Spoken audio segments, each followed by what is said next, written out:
Le voyageur pressé ou le touriste négligent qui voit de son avion se dessiner les terrasses d'Alger ne découvre de l'Algérie que les architectures d'une ville européenne et les plaines partagées en domaines rectilignes.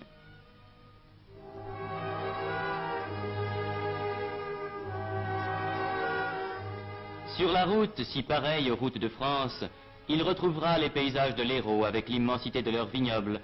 Il reconnaîtra dans les villages qu'il traverse de vrais villages français dont l'exotisme n'apparaît qu'au costume des citadins.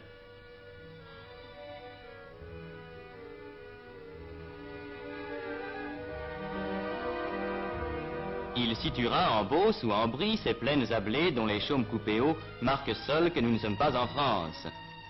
Ce voyageur ne connaît pas la Kabylie, mais arrivant d'Alger par une route sans histoire, il en ouvrira la porte avec le marché de Tizi Ouzou.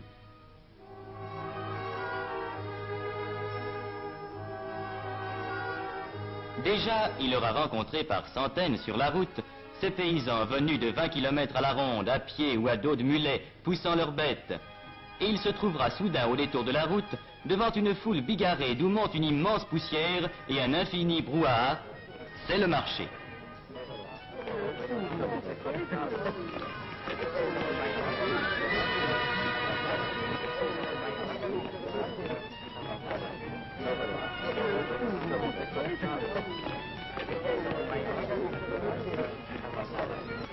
Là, 10 000 hommes peut-être se coudoient au plus près entre les bêtes attachées tête à tête et les échoppes en plein air où les artisans du coin offrent leurs marchandises. Là se rassemble pour une journée tout ce qui se vend et tout ce qui s'achète. Là se retrouvent tous les donneurs de nouvelles et aussi tous les marchands d'orviétans. Et comme les femmes kabyles restent au village, c'est aux hommes qu'il appartient de faire les achats, même les plus strictement féminins, qu'ils découvriront avec orgueil ce soir devant une famille émerveillée. Lieu de discussions infinies entre acheteurs et marchands, immense rendez-vous auquel toute la région chaque semaine est fidèle. Seuil pittoresque et coloré, seuil bruyant et agité d'une Kabylie laborieuse et secrète.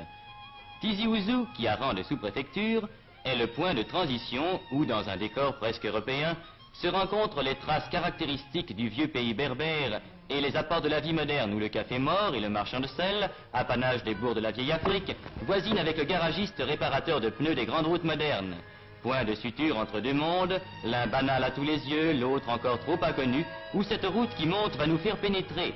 Car déjà s'amorcent les premières côtes de Kabylie, avec cette route magnifique, dont les lacets découvrent à chaque tournant un paysage plus vaste. Cette route, vieille aujourd'hui d'un siècle, a son histoire. Elle fut construite en 27 jours par les bataillons du maréchal Randon. Elle nous mènera à Fort National, l'ancien Fort l'Empereur, la première née des villes françaises en Kabylie, centre aujourd'hui d'une commune de plein exercice et d'une commune mixte qui groupent ensemble près de 90 000 âmes. Fort National est aussi l'un des centres d'où partent vers la France les Kabyles qui s'expatrient temporairement pour chercher travail et fortune.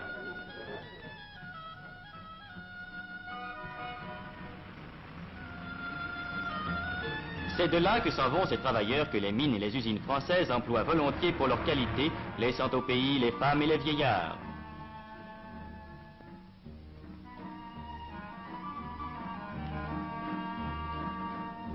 Et l'on comprendra l'importance de cet exode au bureau de poste de Fort National, lorsqu'on saura qu'il assure chaque mois la distribution de quelques 30 millions de mandats envoyés de France à leurs familles par les travailleurs kabyles. Car le Kabyle, s'il accepte de partir pour gagner sa vie, garde au pays natal des attaches indestructibles. Ce mandat mensuel qu'il envoie servira à acheter une maison, un champ, un petit domaine où il reviendra plus tard vivre entre les siens sur la terre des ancêtres. Quittons Fort National, que des détours de la route nous laisseront voir encore longtemps sur sa hauteur comme un château fort, en même temps qu'apparaîtront sur chaque piton l'amoncellement de murs et de toits qui marquent un village.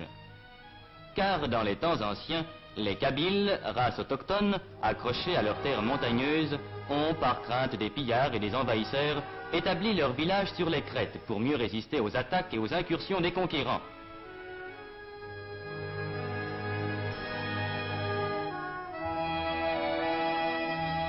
Le sol, abrupt mais verdoyant, permet l'élevage, et il n'est pas de famille qui n'ait ces quelques moutons que garde un petit berger aux yeux rieurs.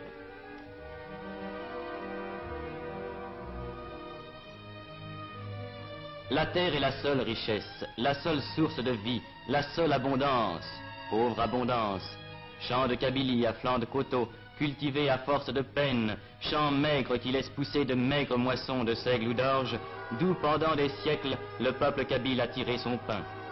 Mais sur ces pentes, l'olivier abonde. L'apport français a développé dans le cadre familial cette culture qui donne à la Kabylie une part de son décor et une part de sa nourriture. À la saison des récoltes, on peut voir sur toutes les pentes ces groupes joyeux occupés à la cueillette, à laquelle tout le monde prend part.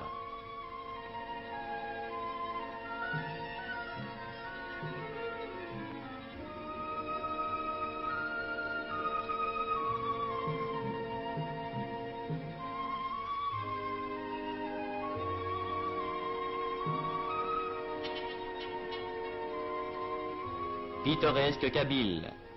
Il existe encore dans les villages éloignés de ces moulins primitifs, identiques à ceux qu'employaient les vieux berbères que ne purent abattre les Romains. Meules qu'ont remplacé aujourd'hui les moulins modernes établis depuis une cinquantaine d'années dans les centres, mais qui continuent à verser le chaud liquide jaune d'or qui fera la joie du foyer.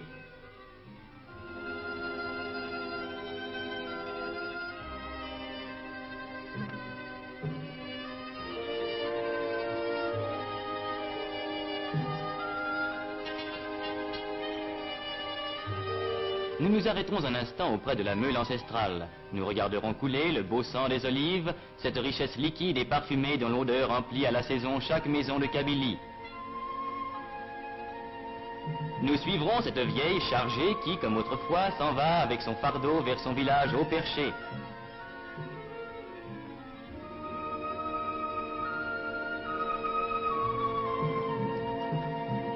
Nous la suivrons sur ces sentiers de chèvres, qui étaient avant la venue des Français les seuls moyens de communication dans ce réduit montagneux, l'imprenable citadelle d'une race indomptable.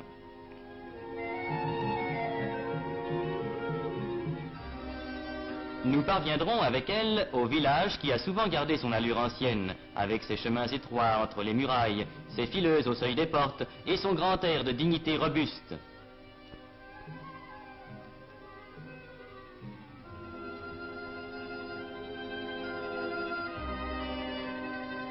Et nous découvrirons en contrebas, allongeant l'agglomération de la longueur de tant de morts, presque mêlés aux champs, le cimetière sans clôture où dorment depuis des siècles tous ceux qui dans ce même village ont labouré le sol, cueilli l'olive, élevé des mûres et sommeillé à l'ombre des figuiers.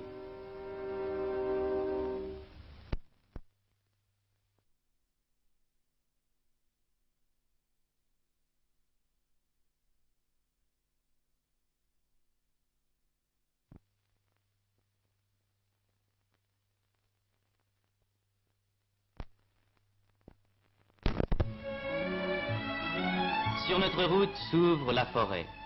La forêt kabyle n'est pas une de ces forêts d'Europe aux fûts élevés sans effort jusqu'à de larges frondaisons. C'est une forêt d'une autre sorte. Le chêne-liège y est roi.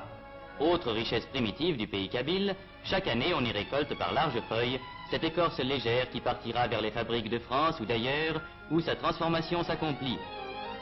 La forêt de Yakouren est l'un des centres mondiaux où s'approvisionne l'industrie du liège. Capitale des bouchons, la nomma un jour un voyageur. Boutade, boutade et vérité.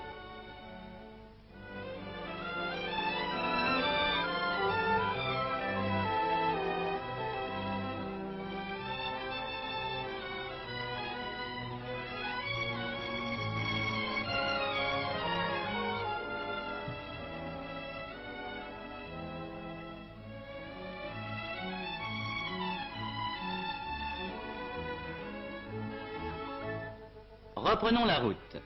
Par de nouvelles côtes, nous atteindrons Michelet, qui étage ses maisons le long de sa grande rue à 1085 mètres d'altitude, et d'où l'on découvre un paysage montagneux barré au fond par les plus hauts sommets du Djurdjura, les crêtes de la Kouker et la pointe de l'Alla Khadidja.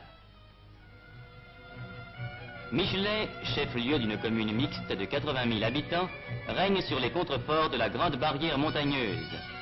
Dernier centre sur la route des montagnes, Michelet aligne le long de ses bâtiments modernes ses spectacles pittoresques et contrastés, le palabre des vieillards et au pied de sa mairie, l'écolier devenu écrivain public.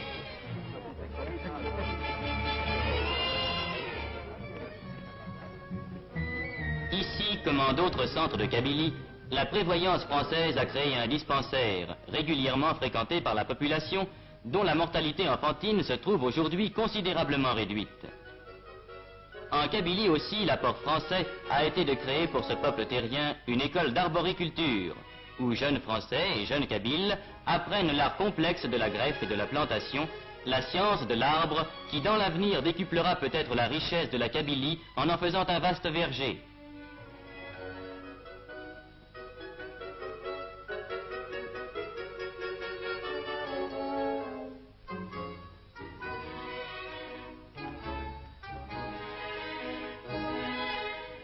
C'est près de Michelet que s'élève l'ouvroir d'Aït-Ichem, créé voici 50 ans à la demande du pacha d'Abdesselem et réservé aux fillettes kabyles.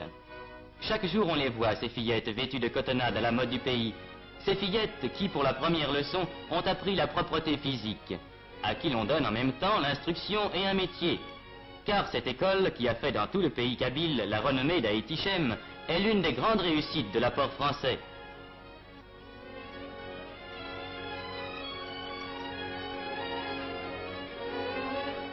Ces fillettes, une fois sorties de l'école, font prime sur le marché du mariage.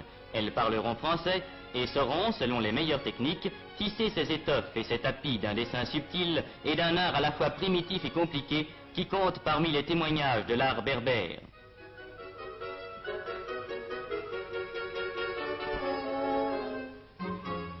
Mais ces fillettes témoignent aussi de l'importance qu'a prise en Kabylie l'assistance médicale depuis 100 ans. À Michelet, et c'est un exemple entre autres, les fillettes d'Aït-Ichem vont régulièrement subir un examen de santé à l'hôpital Sainte-Eugénie, où le personnel et le matériel répondent aux plus extrêmes exigences.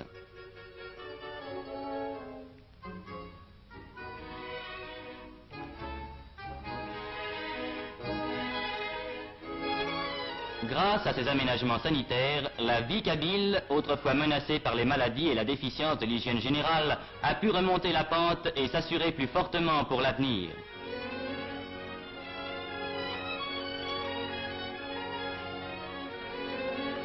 La population, si elle a longtemps marqué une certaine répugnance pour les soins de la médication européenne, s'y est maintenant habituée, et hommes et femmes font maintenant très couramment appel aux services installés par l'administration française. Certes, tout n'est pas fait en Kabylie, et l'essor de ce pays difficile ne pourra arriver à son plein développement qu'à la suite de très gros efforts. Mais c'est une marque de la continuité de cet effort que ces adductions d'eau, que ces barrages qu'on voit peu à peu surgir dans les vallées encaissées. Demain, ils permettront de créer dans tous ces villages perchés sur leurs pitons, grâce aux centrales électriques dont certaines sont déjà en action et d'autres en plein achèvement, plus de travail et plus de bien-être.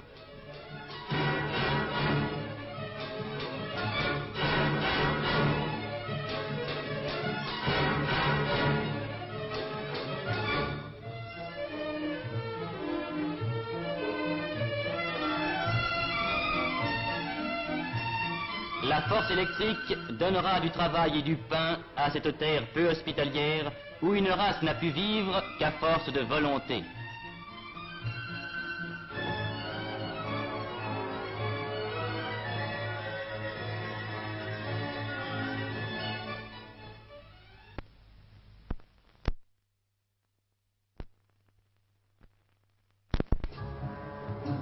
Déjà, la route qui permet les échanges, qui facilite les transports, a été le premier bienfait. Le Kabyle, enfermé dans ses montagnes et qui n'avait que des sentiers, en connaît maintenant le charme et l'utilité. Grâce à elle, les voisinages sont plus fréquents, les transactions plus commodes. Au pied même du Djurdjura, le marché de Djemma a vu croître ses échanges et sa clientèle habituelle. De bien loin, grâce à la route, affluent à Djemma les bergers des montagnes et les artisans des villages.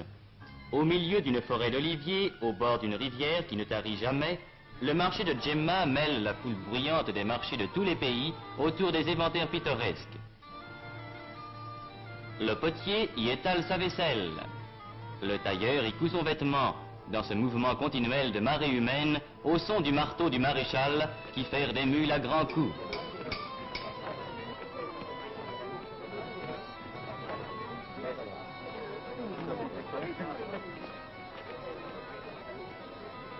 Mais la caractéristique de Djemma, c'est son marché aux bestiaux et sa boucherie en plein vent, où en l'espace d'une journée, des centaines de bêtes passent à l'abattoir. Tableau brutal et haut en couleur, où la vieille Kabylie apparaît dans sa truculente robustesse.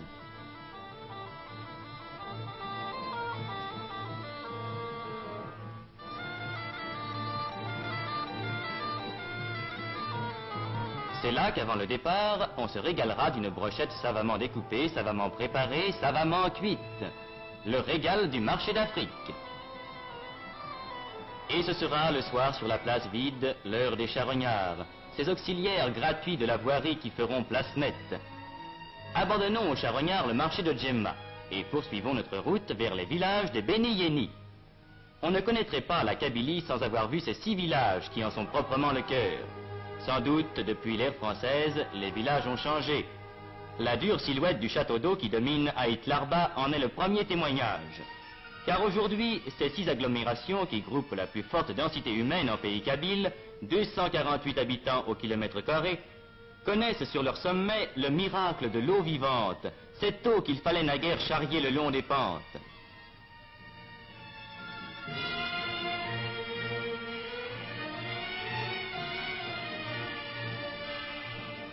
Village de Beni Yeni, le centre de l'artisanat kabyle. Il compte surtout, et depuis les temps les plus anciens, une population dont l'évolution intellectuelle et manuelle fut toujours en avance sur celle de leurs frères. Ici, dans chaque maison, un tour ronronne, un marteau teinte, un rabot gronde. Ici, l'orfèvre compose ses lourds bijoux d'argent. Ceux-ci qui faisaient l'orgueil des siècles passés,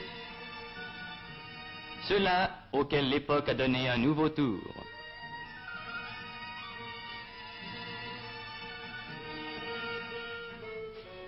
Là, l'ébéniste ajuste ses coffrets délicats incrustés de nacre ou d'ivoire, dont les dessins gardent le caractère d'un art particulier resté pur des apports étrangers.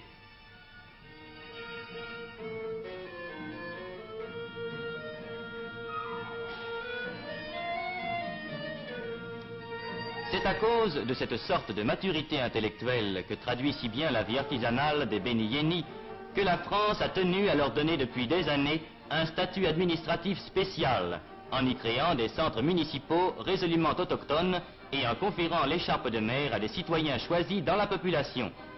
Cette innovation a depuis été grandement élargie, mais ce sera l'orgueil de la Kabylie d'avoir en Afrique du Nord donné les premiers musulmans saints de l'écharpe tricolore.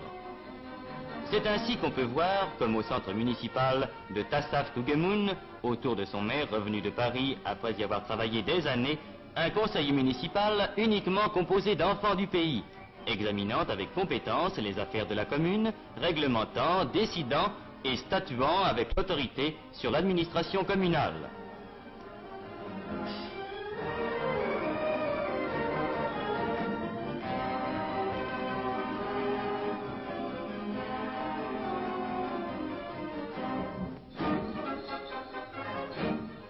C'est pour une part aussi à cette maturité de la Kabylie prise comme exemple que l'exercice du droit de vote a pu être instauré dans l'Algérie sans difficulté et sans trouble moral. La démocratie est d'ailleurs depuis toujours dans les usages et dans la vie du pays, et il n'est pas inutile de rappeler que les Kabyles ont de tout temps vécu au milieu de leurs montagnes dans l'usage journalier des règles de la vie démocratique. À ce peuple évolué, la vie française se devait d'apporter les bienfaits exigés par l'intelligence. C'est pourquoi, dès 1883, cette école, la plus vieille école française d'Afrique, s'élevait à Taourirt Mimoun. Vieux mur où depuis plus de 60 ans sont passées plusieurs générations de Kabyles et où sans conteste s'est forgé dans les âmes des enfants qui y passèrent le vrai sentiment de la solidarité française. Depuis, l'œuvre s'est affirmée. Les écoles se sont multipliées, l'instruction s'est développée. Déjà, la Kabylie fournit des instituteurs, et il n'est pas rare de rencontrer parmi eux des ménages d'instituteurs, lui kabyle, elle française. Ainsi, dans la plus vieille école d'Afrique comme dans la plus récente, cette école destinée aux filles, extraordinaire révolution car jusqu'ici la coutume kabyle s'y opposait, s'opère la grande tâche d'instruction et d'éducation qui assurera au peuple kabyle les gages d'un avenir florissant. Fillettes de Kabylie élevées dans le climat et le goût de l'instruction française, elles seront demain dans leur foyer les meilleures tenantes de la raison française.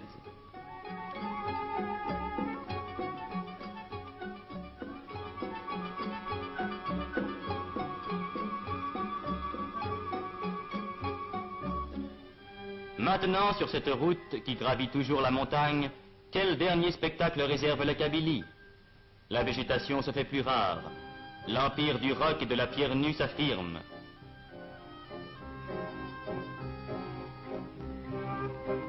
Un dernier village perdu dans sa montagne qui allonge ses toits étrangement plats, prescience d'un autre monde. La montagne toujours plus rude, toujours plus sèche. Et tout à coup, au détour de la route, cette caravane qui a passé l'école et qui vient du désert.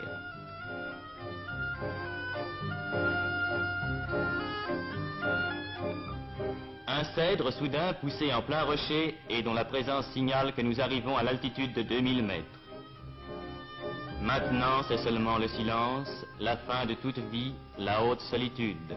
Nous sommes aux confins du pays kabyle, le Djurdjura bord l'horizon, au-delà commence le sable, le pays sans vie, le grand désert.